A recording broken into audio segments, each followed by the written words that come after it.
Hi guys, I'm Phill from Australia. I hope you're having a fantastic day. In this video, we're going to talk about phrasing.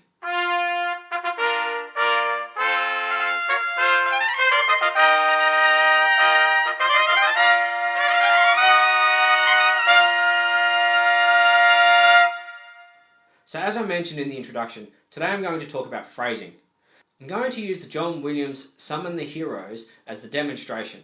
If you haven't yet seen my video on the Summon the Heroes, I'll leave a link up above, just up here. Click on that, go and have a listen to that, and then come back to this one and I'll talk about my thought process behind playing this.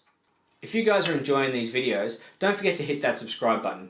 It really helps keep me motivated to do these videos, and it also gives me people to engage with to find out what you guys want, and I can be specific to what you're after with your trumpet playing. Today I'm going to leave you with 3 tips. The tip number 1 is, what is the style or the character of the piece or the section of the piece you're looking for?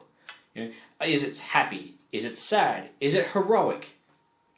With the Summon the Heroes example, I think of it as quite heroic. So I'm trying to portray an image of a hero in my mind.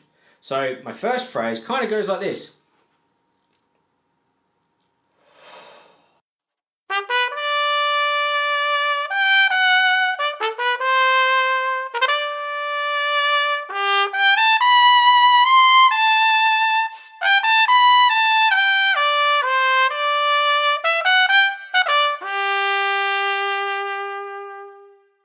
So to me, that sounds very heroic.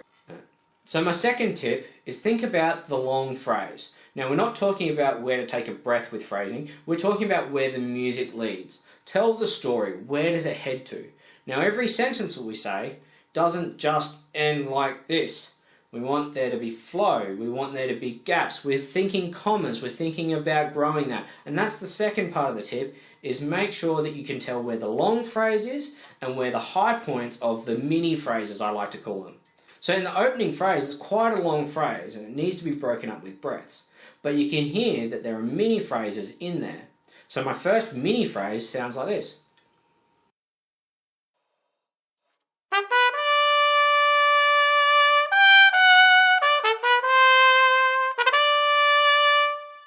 So that, to me, is the first part of the phrase. The next bit continues on from there, and this is the next mini phrase. That's the second mini phrase in the long phrase. The next bit is the third bit.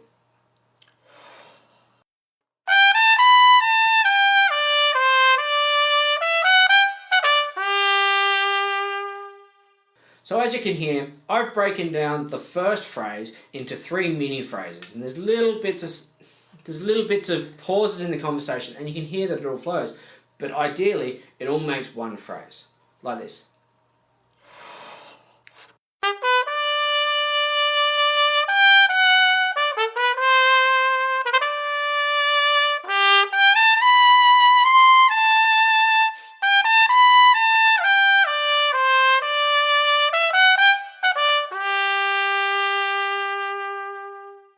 My third tip is make sure you taper off the end of every phrase. Don't clip it off. Make sure you hold it to the full value, and just a slight taper in dynamic is how I do it. There's nothing more classy than a small taper at the end of a phrase. It sounds incredible.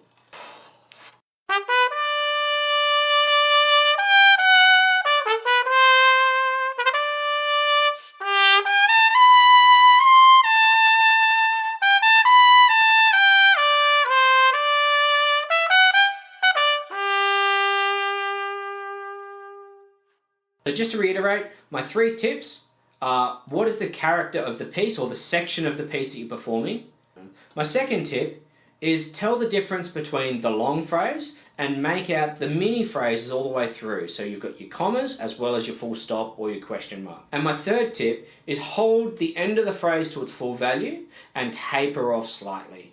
It's really classy. Which trumpet players do you like to listen to for phrasing? Me personally, I'm a big fan of Malcolm McNabb. His solo in Dances with Wolves is just absolutely incredible. I could listen to that all day. Once again, if you're enjoying the content, hit that subscribe button. I'm really enjoying meeting new people and discovering new ways of playing and meeting people from the other side of the world.